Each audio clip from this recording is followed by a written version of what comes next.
우리 오늘은 성령 강림 주일입니다. 예수님께서 십자가에 못 박히신 후에 3일 만에 부활하시지 않았습니까? 그리고 40일 동안 제자들과 함께 지내신 후에 하늘로 승천하셨습니다. 승천하시면서 예수님께서 제자들에게 당부하신 것이 몇 가지 있었습니다. 첫 번째는 예루살렘을 떠나지 말아라 라는 것을 당부하셨고, 그렇다면 왜 예루살렘을 떠나지 말아야 되는가? 그것은 약속한 것이 올 것이다. 약속한 것을 기다리기 위해서 예루살렘을 떠나지 말 것을 그렇게 강조하셨습니다. 그 예수님께서 그 말씀을 하시고 하늘로 승천하셨죠.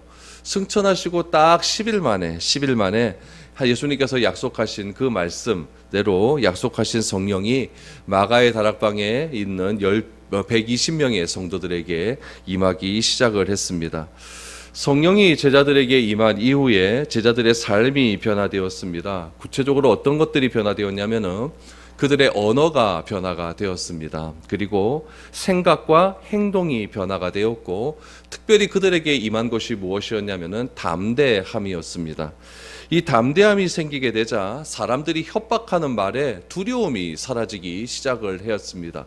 오히려 두려움이, 협박을 할 때 두려움이 임하는 것이 정상인데, 두려움이 임하기보다는 오히려 복음에 대한 확신이 그들에게 더 가득 차게 되었다라고 성경은 우리에게 말을 하고 있습니다. 이렇게 변화된 제자들의 삶, 또 120명의 그런 성령 충만함을 받은 그들의 삶으로 인하여서 많은 사람들이 예수님을 주님으로 인정하고 예수를 그리스도로 인정하는 일들이 일어나게 되었습니다. 이로 인해서 예루살렘에 큰 소동이 일어나게 되었죠. 여러분, 우리도 그렇잖아요. 우리도 큰 도시에 사람들이 갑자기 많이 모이게 되고 사람들이 갑자기 어떤 곳에 집중을 하게 되면은 정부에서는 그런 것들을 유심하게 살펴보게 되죠. 뭐 때문에 저런 일들이 있는가. 예루살렘에도 마찬가지죠. 예수 운동이 막 일어나기 시작을 하게 되니까 로마 정부에서 관심을 갖기 시작을 한 것입니다. 근데 참 재미있는 사실이 무엇이었냐면, 예루살렘에 큰 소동이 일어났을 때 그 소동의 중심에 누가 있었냐면 바울이 있었다는 사실입니다. 바울이 소동을 일으킨 그 소동에는 어떤 것들이 있었냐면 그리스도를 박해하는, 그리스도인들을 박해하는 그런 소동에 최선봉에 앞장섰던 그런 사람이 아마 바울이었습니다. 바울이 오늘날 우리나라에 왔었으면 광화문 광장에 강대상 마련해 놓고 막 떠들었을 것 아닙니까? 그렇죠? 그 정도로 아주 굉장한 파급력이 일어나게 되었죠. 그런데 참 신기한 것은 그리스도인들을 그렇게 박해하던 바울이 어떻게 되었나? 오히려 그리스도인이 되었다는 사실입니다. 당시 바울이 예수님을 영접했다, 예수가 그리스도라는 사실을 시인했다라고 하는 소식이 예루살렘에 굉장히 큰 뉴스거리가 되었을 것입니다. 여기서 여러분 한 가지 기억해야 될 사실은 무엇이냐면은, 바울은 예수님을 믿기 전에도 하나님을 믿었고 예수님을 믿긴 후에도 하나님을 믿었다는 사실입니다. 똑같이 하나님을 믿었는데 예수님을 영접한 이후와 이전의 차이는 분명하게 드러난다는 이야기죠. 그럼 예수님을 만난 뒤에 바울은 어떤 사람이 되었을까요? 바울이 변환된 그 가장 큰 요인은 바로 성령을 경험하게 되었고, 그 성령을 경험하게 된 것을 통해서 바울이 영에 속한 사람이 되었다라는 것을 바울 스스로 고백을 하고 있습니다. 오늘날도 마찬가지입니다. 오늘날도 다 하나님을 믿죠. 다 하나님을 믿지만 하나님을 믿는 가운데도 영에 속한 사람이 있고 육에 속한 사람은 틀림없이 존재한다는 이야기입니다. 영의 사람이 되면 어떻게 되느냐? 예수 안에 있는 생명의 성령의 법이 우리 가운데 놀라운 능력이 발휘가 되어서 우리가 죄와 사망의 법으로부터 풀려나는 놀라운 능력을 경험하게 됩니다. 성령 안에서 자유를 경험하게 되는 것이죠. 여러분, 자유를 경험하게 되면은 이전에 완강했던 성품이 온유하게 됩니다. 유연한 성품으로 변하게 되게 된다라는 이야기죠. 바울이 하나님을 예전에도 믿었지만 그리스도를 영접하고 난 다음에 영의 사람이 되었고, 영의 사람이 되고 난 이후에 바울의 가장 큰 변화는 무엇이냐면은 그 마음 가운데 유연함, 자유함이 생겼다라는 점입니다. 오늘 그래서 여러분들과 함께 오늘 성령 강림주일을 맞이해서 바울이 성령을 받고 난 이후에 나타난 성품의 변화가 여러 가지가 있겠지만 그 다양한 변화 중에서 한 가지를 살펴보려고 합니다. 그 성품의 변화가 바로 유연함입니다. 자유함을 통해서 나타난 유연함. 바울이 어떤 변화가 일어나게 되었는지를 오늘 본문을 통해서 한번 살펴보았으면 좋겠습니다. 오늘은 먼저 6절부터 읽도록 하겠습니다. 6절, 7절 말씀을 한번 보시죠. 성령이 아시아에서 말씀을 전하지 못하게 하시거늘 그들이 부르기아와 갈라디아 땅으로 다녀가 무시아 앞에 이르러 비두니아로 가고자 애쓰되 예수의 영이 허락하지 아니하시는지라 라고 말합니다. 성령이 아시아에서 말씀을 전하지 못하게 했다라고 말합니다. 여기서 말하는 아시아는 튀르키예입니다. 옛날 말로 터키죠. 우리 요즘에 지진 났던 그 지역에서 바울이 열심히 복음을 전했다라고 하고 성경은 말하고 있습니다. 바울이 부르기아와 갈라디아에서 복음을 전했다라고 했는데 이 부르기아와 갈라디아는 어디냐면은 터키의 딱 중부지방입니다. 터키의 중부지방에서 복음을 열심히 증거했죠. 복음을 증거하고 난 다음에 어디로 가고자 했냐면은 터키의 북부지방에 있는 비두니아라고 하는 지역으로 가기로 한 거죠. 그러니까 바울의 계획은 어떤 계획이 있었냐면은 지금 이게 2차 전도 여행을 시작하려고 하는 그 타이밍이거든요. 그러니까 2차 전도 여행은 이 아시아 중심으로 튀르키예 중심으로 그 지역에서 전도를 하기를 원했기 때문에 중부지방 간 다음에 북부지방으로 가겠다라고 하는 그런 계획을 가지고 있는 것이죠. 그런데 6절 7절에 보니까 사도행전의 저자였던 누가가 6절에서는 성령이라고 이야기를 하고 7절에서는 예수의 영이라고 이야기를 합니다. 성령과 예수의 영은 여러분 같은 말입니다. 그래서 성령이 곧 예수의 영이다라고 여러분 기억을 하셔야 됩니다. 그 예수의 영이 어떤 영이냐? 말씀의 영이라는 이야기죠. 그러니까 이 말씀의 영이 하나님의 말씀이 성령이 아시아에서 말씀을 전하지 못하도록 가로막았다라고 성경은 기록하고 있는 것이죠. 그럼 여러분 왜 막았을까요? 왜 막았을까요? 바울이 계획한 그 계획이 잘못된 계획이었기 때문에 성령이 막으셨을까요? 복음 전한다고 하는데 안 하는 사람이 얼마나 많은데 복음 전한다고 하는데 말씀이 왜 막았을까요? 여러분 이거 참 이해가 되지 않는 일입니다. 성경은 거기에 대해서 정확하게 기록하고 있지는 않습니다. 왜 막았는지는 기록하고 있지 않지만 뒤에 나오는 여러 가지 사건을 통해서 성령께서 말씀을 막으신 이유를 우리는 추측할 수밖에 없다는 이야기죠. 근데 여기서 우리가 조금 집중해야 될 사실은 무엇이냐면은 이런 바울의 성격이 만만한 성격이 아닙니다. 바울은요 굉장히 일중심적인 사람이었고 목적지향적인 사람이었기 때문에 자기가 계획한 대로 안 되면 굉장히 좀 마음에 불편함이 많은 그런 사람이었죠. 근데 여러분 오늘 성경을 보시면 6절 7절을 보시면 예수의 영이 허락하지 않았다. 이에 바울이 마음이 상하여 이런 말이 나옵니까? 안 나와요. 이 말은 무엇이냐면 예수의 영, 성령의 영, 말씀의 영, 진리의 영이 바울이 한 계획을 가로막았다 할지라도 바울은 전혀 불평하지 않았다라고 하는 사실입니다. 여러분 우리가 내가 한 계획이 불평을 갖지 않기 위해서는 어떻게 해야 되냐면은 왜 내가 한 계획이 하지 말아야 되는가, 잘못되었는가를 내가 설득이 돼야 됩니다. 그래야만 내가 거기에 대한 불평을 갖지 않죠. 근데 하나님께서 바울을 설득하는 대목이 나옵니까? 전혀 나오지 않습니다. 그냥 가지 말아라, 이거 가지 말아라. 가지 말아라. 그럼 바울 같은 성격에서 내가 뭐 잘못했나 이런 생각을 들 수도 있는데 전혀 바울은 그런 것에 대한 불만을 갖지 않았습니다. 자신이 세운 계획을 고집하지 않았다라는 이야기죠. 저는 이런 부분에서 전혀 바울이 지금 바울답지 않다라고 저는 생각이 되어집니다. 1차 전도 여행 여러분 할 때 바울이 누구랑 같이 다녔냐면은 바나바와 같이 다녔거든요. 바울과 바나바는 굉장히 좀 차이가 있는 사람이에요. 바울은 목적지향적인 사람, 바나바는 관계지향적인 사람. 그렇기 때문에 마가 누가를 요한을 데리고 가느냐 안 가느냐 그 목적 때문에 굉장히 둘 사이에 다툼이 일어났지 않았습니까? 이 바나바 같은 경우는 이 마가 요한을 같이 다녔던 사람을 떼놓고 간다. 너 떼놓고 간다. 이거는 둘 사이의 관계 문제를 견딜 수가 없는 거죠. 근데 바울은 그게 중요한 게 아닙니다. 내가 이거 계획한 대로 해야 된다. 이런 이야기죠. 그래서 그 사이에서 무슨 일이나 다툼이 일어났다라고 성경은 말하지 않습니까? 그러면 그때의 성격, 그때의 바울의 성격을 그대로 오늘 본문에 적용하면은 여기서 바울이 누구와 다투어야 되냐면 하나님과 다투는 게 정상입니다. 왜요? 이렇게 하는 것이 정상이라는 이야기죠. 그러나 바울은 성령이 못 가시게 하는 것에 대해서 전혀 불평하지 않았다라는 이야기죠. 바울이 소아시아에서 오래 머물면서 말씀을 전하기 위해서 계획을 세웠다라고 하는 것은 여러분 시간이 그만큼 많이 들었다라는 이야기죠. 그 시대에 무슨 내비게이션이 있겠습니까? 뭐 요즘처럼 인터넷에서 그 지역의 지형을 볼 수가 있겠습니까? 잘 보지 못한다는 이야기죠. 얼마나 이 지역을 위해서 계획하고 힘을 쓰고 또 뭐 했을까요? 기도를 그렇게 많이 했을 것 아니겠습니까? 그런데 성령께서 막으십니다. 이유가 없습니다. 바울은 자신이 계획을 하고 세우고 노력해서 소아시아 전도 사역하려고 했지만 성령님께서 막으신다라고 하는 이 사실에 대해서 전혀 때를 쓰고 뭐 40일 금식 기도하고 뭐 이런 일을 하지 않았다라는 이야기죠. 그래서 바울은 어떻게 하느냐? 바울은 북쪽 지방에 있는 비두니아로 가기를 포기하고 오히려 어떻게 하냐? 성령께서 말하시는 서쪽으로 가기를 시작했다라는 이야기죠. 동쪽이 막히자 아예 서쪽으로 가게 되는 그런 바울의 모습을 보게 됩니다. 우리가 신앙생활 하다 보면은 이런 일들이 종종 일어납니다.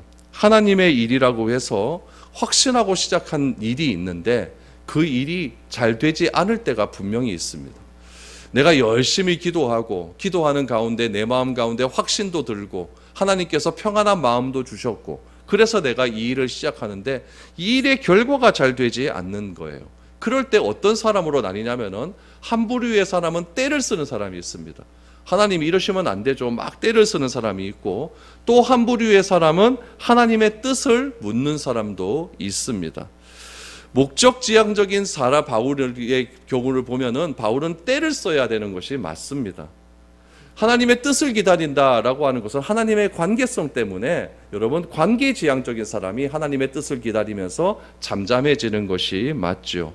그런데 바울은 오늘 본문 말씀에 보면 전혀 자신의 기질과는 다르게 알겠습니다라고 순종적인 모습을 보이게 됩니다. 성경에서도 보면은 목적지향적인 사람이 나옵니다. 목적지향적인 사람이 나와서 굉장히 하나님께 때를 쓰는 사람이 나오죠. 대표적인 사람이 누구냐면은 야곱입니다. 야곱은 야복강 나루토에서 자신을 축복하지 않으면 한 발자국도 내가 움직이지 않겠다라고 하면서 천사와 씨름을 하면서 하나님과 힘을 겨루었다라고 나오죠. 얼마나 그 야곱이 붙들고 있었던지 하나님은 야곱에게 하나님과 겨루어 이겼다라고 하는 새로운 이름을 주셨습니다. 그 이름이 이스라엘입니다. 이 사건을 통해서 야곱이 어떻게 되었느냐? 이스라엘로 이름이 바뀌는 그런 계기가 된 것입니다. 그런데 이 야곱이 하나님과 겨루어서 이스라엘이라고 하는 이름을 얻게 되었고 이 이름을 얻게 된 결과가 어떤 결과로 나타났을까요? 하나님께서 야곱의 환도뼈를 치지 않습니까? 여기 대퇴부를 치신 거예요. 대퇴부를 쳐서 결국 야곱은 어떤 사람이 되었느냐? 장애인이 되고 맙니다. 다리를 절게 된 거죠. 다리를 절게 되자 어떻게 되느냐? 야곱이 예전처럼 하나님께 때를 쓰면서 달려나가지를 못하는 그런 사람이 된 거예요. 그것이 여러분 야곱에게 있어서는 놀라운 하나님의 은혜였다는 사실입니다. 왜 은혜였을까요? 여러분 이 시점이 언제였냐면은 야곱이 지금 에서한테 지금 막 쫓기는 그런 시점 아니었겠습니까? 에서가 야곱 죽이겠다고 군대를 이끌고 지금 자기 코앞에 서 있는 그런 시점 아니겠습니까? 그런데 쩔뚝거리면서 자기 앞에 무릎을 꿇는 야곱을 누가 보았죠? 에서가 본 겁니다. 에서는 자기의 동생의 그런 장애인이 된 모습을 보고 아무 말도 하지 못하는 거죠. 야곱을 죽이겠다고 찾아온 에서가 다리를 절면서 그 불편한 다리를 가지고 자기 형 앞에 와서 무릎을 꿇고 절하는 동생의 모습을 보고 도무지 어찌할 바를 몰라서 야곱을 부둥켜 안고 눈물을 흘리면서 두 형제는 극적인 화해를 하게 됩니다. 어떨 때는 하나님께서 때를 쓰는 사람도 목적지향적인 사람도 하나님께서는 이렇게 사용을 하실 때도 있다라는 이야기죠. 그럼 정반대의 인물을 한번 살펴볼까요? 관계지향적인 인물 누굴까요? 이삭입니다. 여러분 이삭은 어떤 사람이었냐면은 우물 파는 데에 대해서는 이삭만큼 잘 파는 사람이 없습니다. 이삭 이 사람은요 팠다 그러면 우물이 막 펑펑 나오는 거예요.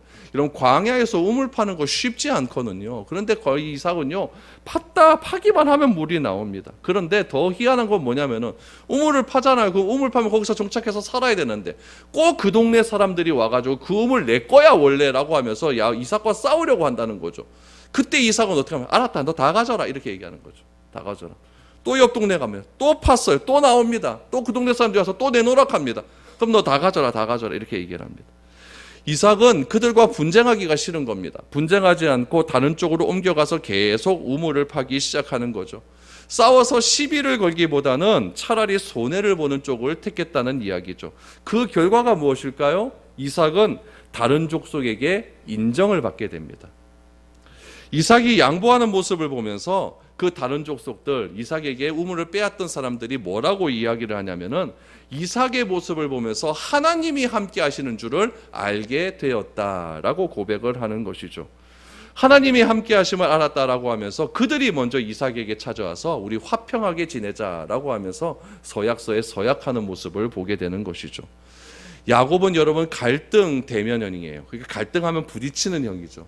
그러나 이삭은 갈등 회피형이에요. 갈등이 일어나면 자기가 물러나는 스타일이라는 얘기죠. 성격 자체가 다른 거예요. 뭐가 잘 됐고 뭐가 잘못되었다 이런 문제가 아니라 다르다는 이야기죠. 하나님은 이 두 사람의 기질대로, 더 웃긴 건 뭐냐면 아버지와 아들 사이 아닙니까? 이 두 사람의 기질대로 그들의 기질을 사용하셔서 하나님의 사람으로 그렇게 빚어가셨다라는 이야기죠. 길이 막혔을 때도 마찬가지였습니다. 지금까지 단 한 번도 내가 하는 일에 나는 실패가 없었다라고 하는 사람은 둘 중에 하나입니다. 도전을 안 했든지 하나님께서 그만큼 은혜를 베풀어 주셨든지 둘 중에 하나입니다. 여러분, 그런데 그 길이 막히는 그 순간이 어떨 때 보면은 사탄이 나의 길을 막는 경우도 있을 수가 있고 하나님께서 오늘 본문에처럼 막으시는 경우도 있을 수가 있다라는 이야기죠. 우리는 뭘 해야 되느냐? 이것이 하나님이 막으시는 것인지 사탄에 막으시는 것인지 여러분 잘 분별할 수 있는 그 능력이 우리에게 있어야 될 것 아니겠습니까? 사탄의 방해라고 한다면 회피해서는 안 됩니다. 뚫고 나가야겠죠. 성령님이 막으시는 거라면 어떻게 될까요? 바울처럼 순종하는 자세가 필요하다라는 이야기죠. 바울은 터키 중부지방이었던 중부지방에서 북쪽으로 비두니아로 가는 것을 포기합니다. 그는 반대로 가는 여정을 선택을 합니다. 여러분, 이것이 바울의 변화된 모습이었다라는 이야기죠. 불과 1차 전도여행을 가기 전까지만 해도 바울은 불같았습니다. 그래서 그 목적대로 행하지 않으면 오히려 자기와 함께했던 동역자하고도 싸울 만큼 그렇게 목소리를 크게 하는 그런 인물이었는데 2차 전도여행을 준비하고 시작하면서 바울이 이렇게 변화가 되는 것이죠. 그래서 8절 말씀해 보니까 무시아를 지나 드로아로 내려갔다라고 말합니다. 바울은 무시아에서 비두니아와 정반대에 있는 드로아로 가는데 드로아는 어디 있냐면은 여러분 그리스가 이렇게 쓰면 그리스 앞바다를 뭐라고 이야기하면 에게해라 그러거든요. 에게해 반대편이 드로아예요. 그러니까 에게해를 중심으로 터키와 그리스가 마주보고 있는 것이죠. 그러니까 바울은 지금 에게해 맞은편 쪽에 동쪽 편에 있는 그 터키 쪽에 있는 것이고 거기서 배를 타고 어디로 가느냐? 그리스 쪽으로 들어가게 된다라고 생각을 하시면 좋을 것입니다. 여러분, 이것이 성령 안에서 자유한 사람의 태도입니다. 여러분, 우리는 자유를 얘기할 때 어떻게 생각하냐면은 내가 하고 싶은 대로 하는 것이 자유다라고 그렇게 생각하는 경우가 많습니다. 하지만 자유라고 하는 것, 성경에서 말하는 자유라는 것은 길이 막히건 열리건 간에 성령의 인도하심을 믿음으로 받아들이는 것이 자유를 뜻합니다. 어떤 환경에 처하든지 구애받지 않는 것, 환경에 지배받지 않는 것, 그것이 자유라는 이야기죠. 열정을 가지고 하던 일을 중단해야 할 때 중단할 수 있는 것이 자유의 개념입니다. 그래서 성경에서는 이 자유의 개념을 내 마음대로 하는 것이 아니라 하나님의 뜻에 순종하는 것이 우리의 자유의 표현이다라고 그렇게 말을 하고 있죠. 그런 의미에서 이 자유라고 하는 것을 다른 말로 말을 하면 순종이다 이렇게 말을 할 수가 있습니다. 여러분, 우리가 이렇게 순종을 해야 다음 하나님의 미션이 주어진다라는 이야기죠. 바울이 지금 비두니아로 가고 싶었지만 비두니아로 가지 못하도록 성령의 영이 막았어요. 막았다는데 그 바울이 거기서 불편 갖지 않고 오케이 알았습니다 라고 했었을 때 바울에게 다음 미션이 준비가 되어집니다. 그 다음 미션이 어떤 미션일까요? 오늘 9절 말씀을 보시죠. 밤에 환상이 바울에게 보이니 마게도냐 사람 하나가 서서 그에게 청하여 이르되 마게도냐로 건너와서 우리를 도우라 하거늘 이라고 말합니다. 비두니아로 가기로 했지만 거기가 막혀서 반대쪽 항구인 드로아로 가게 됩니다. 드로아는 터키의 제일 서쪽에 있는 해안에 있는 도시입니다. 거기서 배 타고 그리스로 넘어가면 되는 거예요. 그 드로아에서 바울이 환상을 하나 보게 되는 것이죠. 환상은 여러분 꿈과는 좀 달라요. 마게도냐 사람이 바울을 청했다라고 말합니다. 여러분 여기서 청하다라고 하는 단어가 굉장히 중요해요. 이 청하다라고 하는 단어가 헬라어로 뭐냐면은 죄송합니다.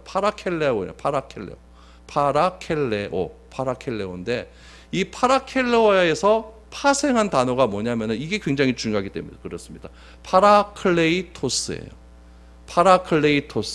파라클레이토스라는 단어가 요한복음에 보면은 성령을 지칭할 때 나옵니다.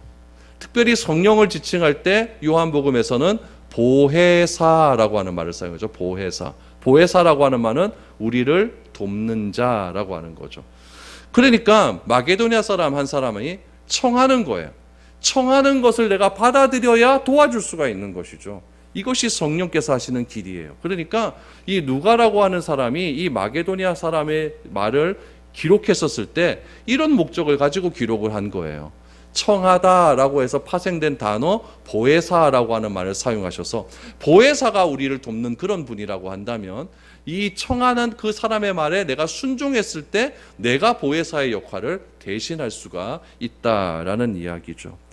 그래서 우리가 내 마음 가운데 성령인 보혜사이신 이 파라클레이토스 성령께서 오시면 성령께서 우리를 어떻게 되느냐 파라칼레오를 해주시는 거예요. 도와주시는 거죠. 청해주시는 것이죠. 그 우리의 청해주시는 모든 것들을 성령께서 도와주시는 역할을 그렇게 해주신다라는 이야기죠. 그 성령께서 내 안에 들어오시면은 우리 곁에 계시고 내 안에 계시고 그분이 내 안에 거하셔야 비로소 우리도 누군가를 도와줄 수 있다라는 이야기죠. 우리 오후 예배 시간마다 계속 보고 있는 요한 1서에서도 사도 요한이 강조하는 것이 무엇이냐면은 그가 내 안에 거하고 내가 그 안에 거할 때 할 수 있는 것이 무엇이냐면 사랑이다라고 말하지 않습니까? 누가는 그걸 이야기하는 그가 내 안에 거하고 내가 그 안에 거할 때 할 수 있는 것이 무엇이냐면은 누군가를 도와줄 수 있는 역할을 할 수 있는데 그 도와줄 수 있는 이유가 무엇이냐? 내 안에 나를 도와주시는 성령이 계시기 때문에 나도 도와줄 수 있다라고 그렇게 누가는 논리를 펼치고 있는 것이죠. 환상을 통해서 바울을 부르는 마게도냐 사람이 바울에게 도와달라라고 요청을 합니다. 그때 바울이 어떻게 반응하는가? 10절을 보시죠. 바울이 그 환상을 보았을 때 우리가 곧 마게도냐로 떠나기를 힘쓰니 이는 하나님이 저 사람들에게 복음을 전하라고 우리를 부르신 줄로 인정함이러라. 10절이 굉장히 중요해요. 바울에게 있어서 10절이 왜 중요하느냐? 바울이 지금 하나님의 말씀을 인정하고 행했다고 하는 사실이 세 가지 표현으로 나오기 때문에 그렇습니다. 첫 번째, 마게도냐 사람이 우리 건너와서 우리를 도와달라고 하는 그 음성을 들었을 때 바울이 첫 번째로 한 행동은 무엇이냐면은 즉시 순종합니다. 오늘 10절에 보면은 곧이라고 나와요. 곧. 생각하지 않았어요. 즉시 순종하는 거예요. 어떤 사람은 여러분 이럴 수도 있죠. 좀 꼼꼼하고 이런 사람은 하나님으로부터 온 것인지를 확인하는 과정이 필요하다. 이런 사람이 또 있을 수 있어요. 그래서 내가 좀 기도해보고 결정할게. 이런 사람이 있을 수도 있습니다. 그러나 바울은 어떻게 했느냐? 지금 바울의 생각 속에는 왜 하나님께서 지금 소아시아로 가는 길을 막았을까?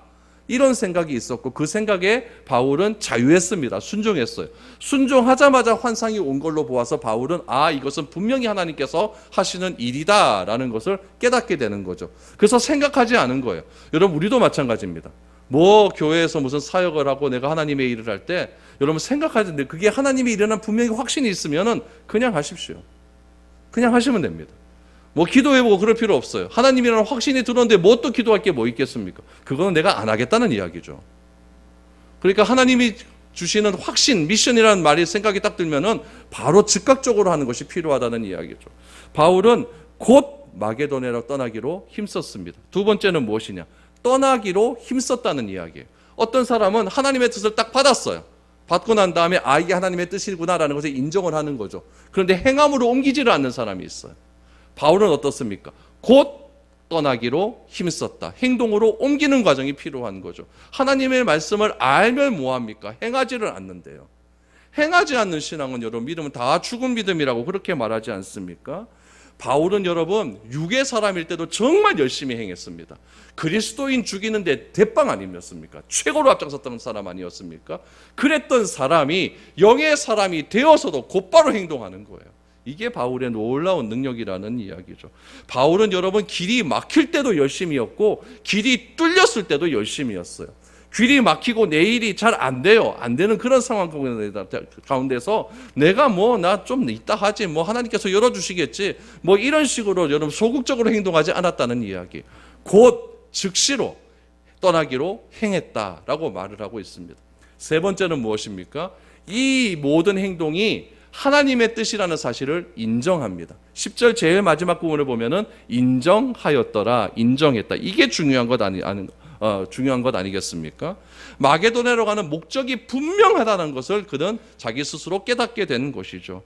그러므로 바울은 이야기하는 거예요. 하나님께서는 소아시아 지역도 중요하지만 하나님의 더 큰 관심, 하나님이 지금 더 급한 일은 어디냐? 이 소아시아 지역보다는 지금 저 헬라 지역, 유럽 지역이구나라는 것을 인정했다라는 것이죠.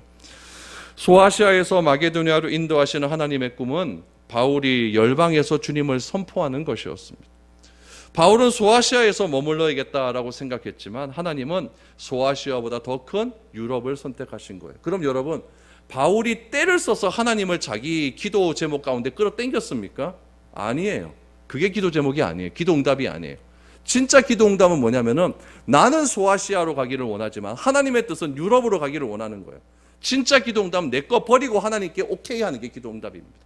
그 기도 응답을 바울은 어떻게 표현하고 누가는 어떻게 표현하고 하냐면은 10절 마지막에서 인정했다 이걸로 표현하고 있는 거예요. 저는 바라기는 우리의 기도 응답이 이렇게 인정하는 응답이 되었으면 좋겠습니다. 막 떼써서 하나님 나 이거 안 해주면 나 죽습니다 하면서 몇 월 며칠까지 꼭 해주셔야 돼요.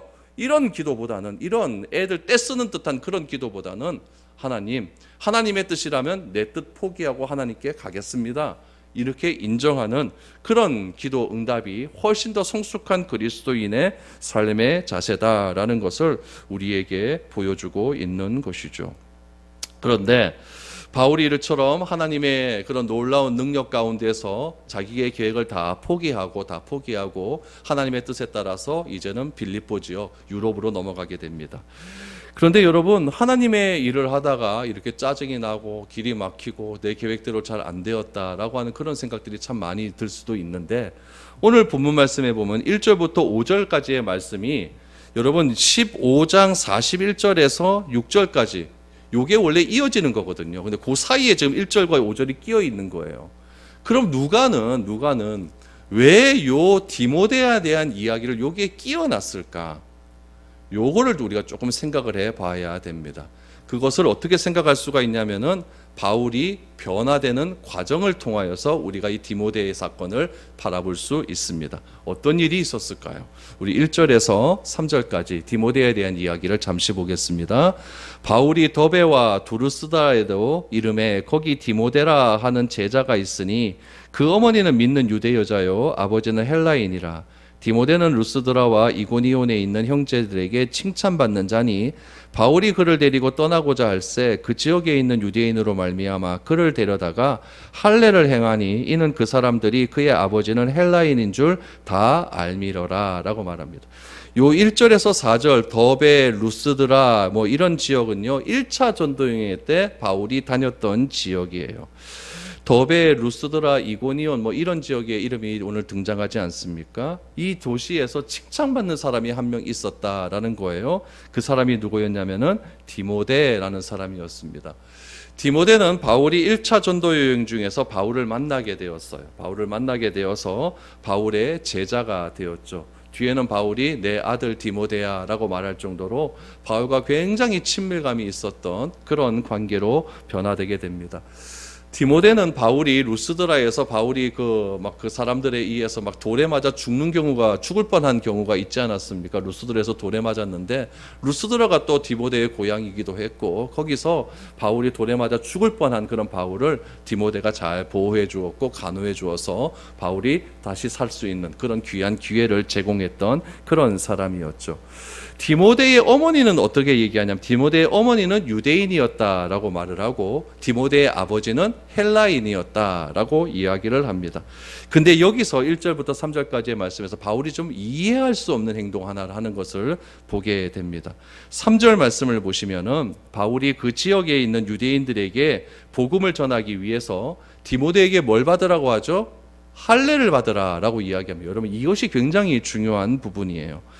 바울은 유대인이 이방인에게 반드시 할례를 받아야 구원을 얻는다, 갈라디아서에서 나왔었죠. 할례를 받아야만 너가 구원을 얻는 거야 라고 말을 했는데, 바울이 갈라디아서에서 지속적으로 강조하는 건 무엇이냐면, 할례 때문에 구원을 얻는 것이 아니라 예수를 그리스도로 믿는 그 믿음이 우리에게 구원을 얻는 거다, 이신층의의 사상을 굉장히 강조하지 않았습니까?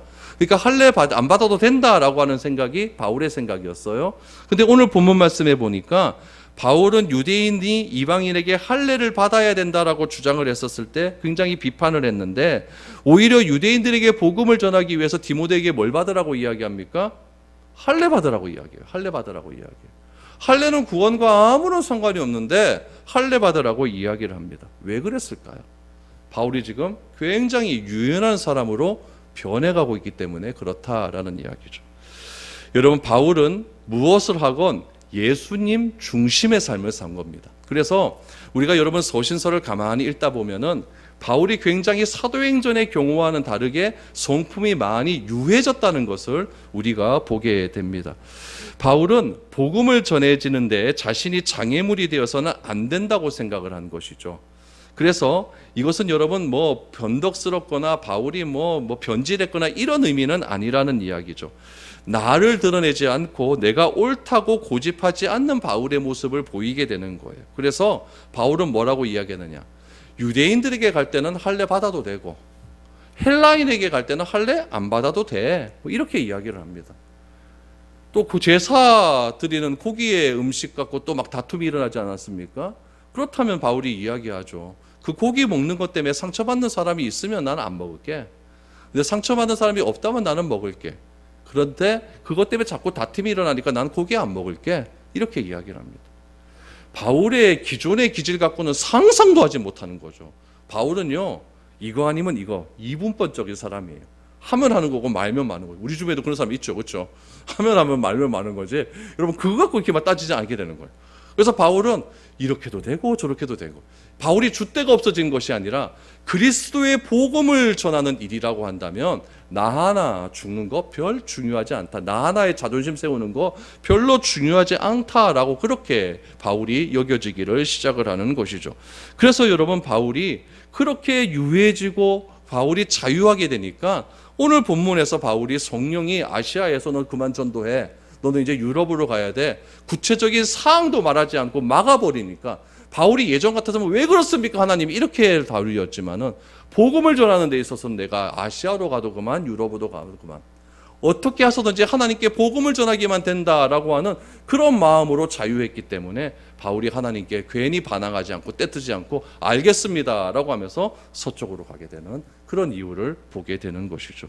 이렇게 바울의 유연한 모습이 보이게 되자 4절 5절 어떻게 되는가 보십시오. 여러 성으로 다녀갈 때에 예루살렘에 있는 사도와 장로들이 작정한 규례를 그들에게 주어 지키게 하니 이에 여러 교회가 믿음이 더 굳건해지고 수가 날마다 늘어가니라 라고 말을 합니다. 교회가 유해졌다는 이야기예요. 교회가 막 딱 부러지게 이렇게 하는 것이 아니라 복음을 전하는 일이라고 한다면 내가 유해질 수 있는 그런 마음을 가지게 되었다라고 성경은 이야기를 하고 있는 것이죠. 여러분, 여기서 우리가 조심해야 될 것이 하나가 있는데 그것이 무엇이냐면 이렇게 말하시는 분이 있어요. 하나님께서 만약 바울을 그때 막지 않고 아시아 쪽으로 가게 했다면은 아시아가 훨씬보다 유럽보다 더 잘 살 수 있었다라고 말하시는 분들을 종종 보게 됩니다. 여러분, 절대 그렇게 생각해서는 안 됩니다. 여러분, 이것이 아시아의 전도가, 아시아의 선교가 유럽의 선교보다 덜 중요하다, 더 중요하다, 이렇게 가서는 안 된다는 이야기죠. 우리는 어떨 때는 이런 이야기를 자주 합니다. 선택과 집중을 해야만 효율성이 커진다. 이런 이야기를 잘해요.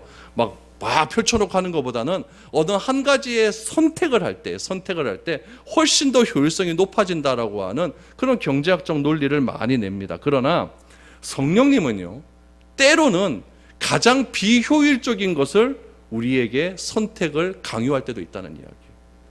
어떻게 보면은 바울이 아시아에서 선교하는 게 훨씬 더 효율적입니다. 왜냐하면 철저하게 준비되어 있었기 때문에 그래요. 바울은 유럽 쪽 잘 모릅니다. 계획도 없었고 어느 날 갑자기 하나님께서 가지 말라고 하시니까 나는 가지 말라고 하니까 알겠습니다. 순종하면서도 가지만은 바울은 자기 갈 길도 모르고 어떻게 가야 될지도 모르고 배편도 없고 아무것도 없는 거예요. 이거는 어떻게 보면 우리 생각으로 굉장히 비효율적인 일이죠. 그러나 성령님께서는 때로는 이렇게도 일하신다라는 이야기죠. 사도행전에 보면 이런 예가 굉장히 많이 나옵니다. 사마리아 땅에서 빌립이 굉장히 폭발적인 부흥을 일으켰어요. 사마리아 사람들이 수도 없이 막 몰려들기 시작했어요. 그때 성령님께서 빌립에게 나타나셔서 빌립을 어디로 가라고 합니까? 광야로 내쫓아 버려요. 광야로. 여러분, 이 빌립 같으면 여러분 정말 아까운 거죠. 제가 벌써 대형교회 만들어 놨는데요. 근데 빌립을 보고 광야로 가래요? 이거 미치는 노릇이에요. 근데 광야로 갔더니 누구를 만납니까? 하나님의 말씀을 이해하지 못해서 완전히 막 정신이 막 헷갈리고 있는 한 사람을 만나게 돼. 에디오피아 내시를 만나게 되잖아요. 정말 이건 비효율적인데 하나님은 그렇게도 일하신다라는 이야기죠. 성경이 해석되지 않아 답답해하는 이 한 사람을 위해서 그렇게 폭발적으로 전도되어지는 그 지역에서 끄집어내서 그 한 사람을 위해서 쓰는 것, 여러분이 공리주의 입장에서 보면 정의란 무엇인가 그 입장에서 보면은 이거는 안 맞는 이야기예요. 안 맞는 이야기. 근데 하나님은 그렇게도 일하신다라는 이야기. 성령님은 뜻밖에도 이렇게 일하십니다. 오랜 시간 공들여 한 계획을 한순간에 수포로 만드실 때도 있다는 이야기예요. 이 길이라 생각했는데 이 길은 막히고 저 길이 열리기도 시작합니다. 그럼에도 성령님께서 하시는 일에는 무엇이 없느냐? 실수가 없습니다. 영적인 동역자들을 만나게 하시고 그 안에서 하나님의 놀라운 은혜를 체험하게 하시고 하나님께서 왜 나를 이 길로 막으시고 이 길로 가게 하셨는가? 이 방향성을 더 뚜렷하게 보여주시는 때가 있다는 이야기죠. 그 일에 필요한 것들을 하나님께서 하나씩 채워 가시는 겁니다.